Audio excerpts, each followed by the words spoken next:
প্রিয় দর্শক, আসসালামু আলাইকুম। ব্যারিস্টার সুমন, যাকে আমরা মানবতার ফেরিওয়ালা নামে চিনি। দর্শক, আপনারা ইতিমধ্যে দেখেছেন তিনি কিন্তু বিপুল পরিমাণে ভোট পেয়ে চুনারুঘাট এবং মাধবপুরে তিনি এমপি হয়েছেন। দর্শক, তিনি কিন্তু মানব কাজ করেন, মানবতার উপকার করেন, মানুষের উপকারে এগিয়ে যান। ভাই, ইতিমধ্যে আমরা জানতে পারি সোশ্যাল মিডিয়াতে তাকে মেরে ফেলার জন্য একটা দল গঠন করা হয়েছে। ভাই, তাকে মেরে ফেলার জন্য এই ভিডিওতে আমি বলবো আপনারা একটা ব্যারিস্টার সুমনকে মেরে ফেলতে পারবেন, কিন্তু এইরকম একটা ব্যারিস্টার সুমন তৈরি করতে পারবেন না। ভাই, আমরা ভালো কিছুকে মারতে পারি। এই ব্যারিস্টার সুমন কিন্তু আমাদের চুনারুঘাটের একটা সম্পদ। এইরকম সম্পদ আমরা চুনারুঘাটবাসী আরও আগে অনেক হারিয়েছি, কিন্তু আমরা হারাতে চাই না। আমরা আর হারাতে চাই না। আমরা আমাদের শেষ রক্তবিন্দু দিয়ে হলেও সেই ব্যারিস্টার সুমনকে রক্ষা করব। দর্শক, ইতিমধ্যে কিন্তু আরেকটা নিউজ হয়েছে যে প্রধানমন্ত্রী সেই বিচার নিজ হাতে করবেন। প্রধানমন্ত্রী তিনি ঘোষণা দিলেন ব্যারিস্টার সুমনকে মারার জন্য যে প্ল্যান করা হয়েছে। এই যে আপনারা আমার স্ক্রিনে একটা ছবি দেখতে পারতেছেন, প্রধানমন্ত্রী নিজে নিজে তার বিচার করবেন, নিজে সেই ঘটনার বিস্তারিত তিনি বের করবেন যে কে বা কারা তাকে মেরে ফেলার জন্য ষড়যন্ত্র করতেছে, তার সঠিক বিচার তিনি নিজে করবেন। দর্শক, আমি বলবো যে ব্যারিস্টার সুমন মানবতার ফেরিওয়ালা। তিনি নিজের জন্য কাজ করেন না, তিনি মানুষের জন্য কাজ করেন। তিনি এমপি হওয়ার পরে যত টাকা তার বরাদ্দ আসছে, তিনি সব টাকা মানুষের মধ্যে বিলিয়ে দিছেন। এমপি হওয়ার আগে তিনি যতটুকু ভালোবাসা মানুষের মনে জায়গা করেছিলেন, তার চেয়েও দ্বিগুণ ভালোবাসা এমপি হওয়ার পরে তিনি জায়গা করে নিছেন।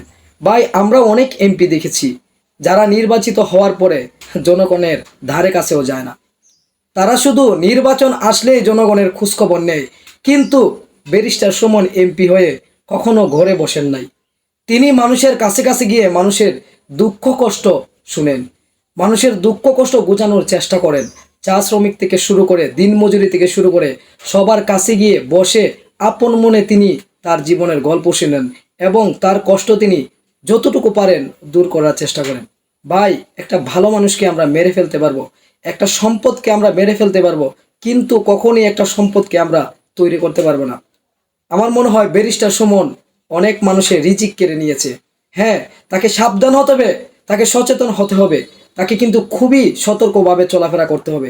একটা পানীয় যদি সে খায়, তাকে চেক করে খেতে হবে আমি বলবো। কেননা তার অনেক শত্রু বেড়ে গেছে, তার জন্য অনেক মানুষের ইনকামের রাস্তা বন্ধ হয়ে গেছে। ভাই, অবৈধ পথে সেই কোটি কোটি টাকা ইনকামের রাস্তা বন্ধ হয়ে গেছে। তারা চাইবে কোটি টাকা দিয়ে হলেও সেই রাস্তা পরিষ্কার করার জন্য।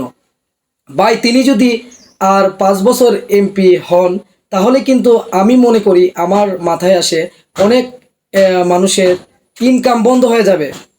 তারা না খেয়ে মরে যাবে। ভাই, এরকম ভাবতেছে যে আমরা না খেয়ে মরে যাব, যদি আমাদের ইনকাম না হয় আমরা কি করে খাবো, কি করে বাঁচবো। ভাই, অবৈধ মানুষ কিন্তু থাকতে পারবে না। ব্যারিস্টার সুমন সেই অবৈধ মানুষকে শেষ করে দিবে। ভাই, তিনি ইতিহাস বদলায় দিবে।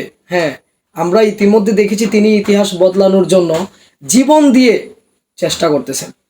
ভাই, এরকম ব্যারিস্টার সুমনকে অবশ্যই আমরা আমাদের নিজ জায়গা থেকে তার জন্য দোয়া এবং আশীর্বাদ করব, এবং আমাদের শেষ রক্তবিন্দু দিয়ে হলেও আমরা তার পাশে দাঁড়ানোর চেষ্টা করব।